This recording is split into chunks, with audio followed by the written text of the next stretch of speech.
ಪತ್ರಕರ್ತರ ಹೆಸರು ಉಲ್ಲೇಖಿಸಿ ಬಾಂಬ್ ಬೆದರಿಕೆಯ ಸಂದೇಶ.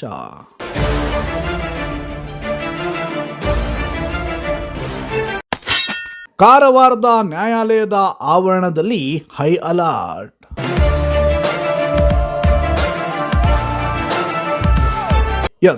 ಕಾರವಾರ ನಗರದ ಹೃದಯ ಭಾಗದಲ್ಲಿರುವ ಜಿಲ್ಲಾ ಮತ್ತು ಸತ್ರ ನ್ಯಾಯಾಲಯಕ್ಕೆ ಅನಾಮಧೇಯ ವ್ಯಕ್ತಿಗಳು ಇಮೇಲ್ ಮೂಲಕ ಬಾಂಬ್ ಬೆದರಿಕೆಯ ಸಂದೇಶವನ್ನ ಕಳುಹಿಸಿದ ಹಿನ್ನೆಲೆ ಕೋರ್ಟ್ ಆವರಣದಲ್ಲಿ ಆತಂಕದ ವಾತಾವರಣ ನಿರ್ಮಾಣವಾಗಿತ್ತು.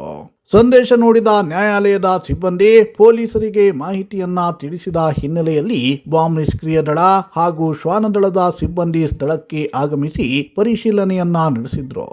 ಬುಧವಾರ ಮಧ್ಯಾಹ್ನ 1:44 ಸುಮಾರಿಗೆ ajmal.kasab@atomicmail.io ವಿಳಾಸದಿಂದ ಬೆದರಿಕೆಯ ಸಂದೇಶ ಬಂದಿದೆ. ಕಳಿಸಿರುವ ಸಂದೇಶದಲ್ಲಿ ಕೆಲ ಆರೋಪಗಳ ಉಲ್ಲೇಖ ಮಾಡಿ ಈ ವಿಚಾರಕ್ಕೆ ಸಂಬಂಧಿಸಿದಂತೆ ನ್ಯಾಯಾಲಯದಲ್ಲಿ ಮಿನಿ ಗ್ಯಾಸ್ ಸಿಲಿಂಡರ್ ಬಾಂಬ್ ಸ್ಫೋಟಿಸುವುದಾಗಿ ಬೆದರಿಕೆ ಹಾಕಲಾಗಿದೆ. ಇಮೇಲ್ನಲ್ಲಿ ತಮಿಳುನಾಡಿನ ರಾಜಕೀಯ ಮುಖಂಡ ಉದಯನಿಧಿ ಸ್ಟಾಲಿನ್ ಅವರನ್ನ ಬೆಂಬಲಿಸುವ ಚೆನ್ನೈ ಪತ್ರಕರ್ತರ ಕುರಿತು ಉಲ್ಲೇಖಿಸಲಾಗಿದೆ. ಉದಯನಿಧಿ ಸ್ಟಾಲಿನ್ ಅವರನ್ನ ಬೆಂಬಲಿಸುವವರ ಮೇಲೆ ಎಫ್ಐಆರ್ ದಾಖಲಾಗಿಲ್ಲ ಎಂದು ಸಂದೇಶದಲ್ಲಿ ಉಲ್ಲೇಖಿಸಲಾಗಿದೆ. ಬೆದರಿಕೆ ಸಂದೇಶದ ಸುದ್ದಿ ತಿಳಿಯುತ್ತಿದ್ದಂತೆ ಕಾರವಾರ ಪೊಲೀಸರು ಜಿಲ್ಲಾ ನ್ಯಾಯಾಲಯಕ್ಕೆ ದೌಡಾಯಿಸಿ ಮಾಹಿತಿಯನ್ನ ಕಲೆ ಹಾಕಿ ಪರಿಶೀಲನೆಯನ್ನ ನಡೆಸಿದ್ದಾರೆ.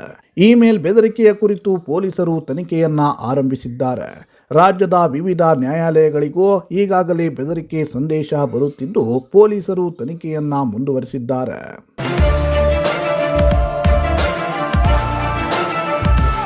Bureau report, Sirsi news.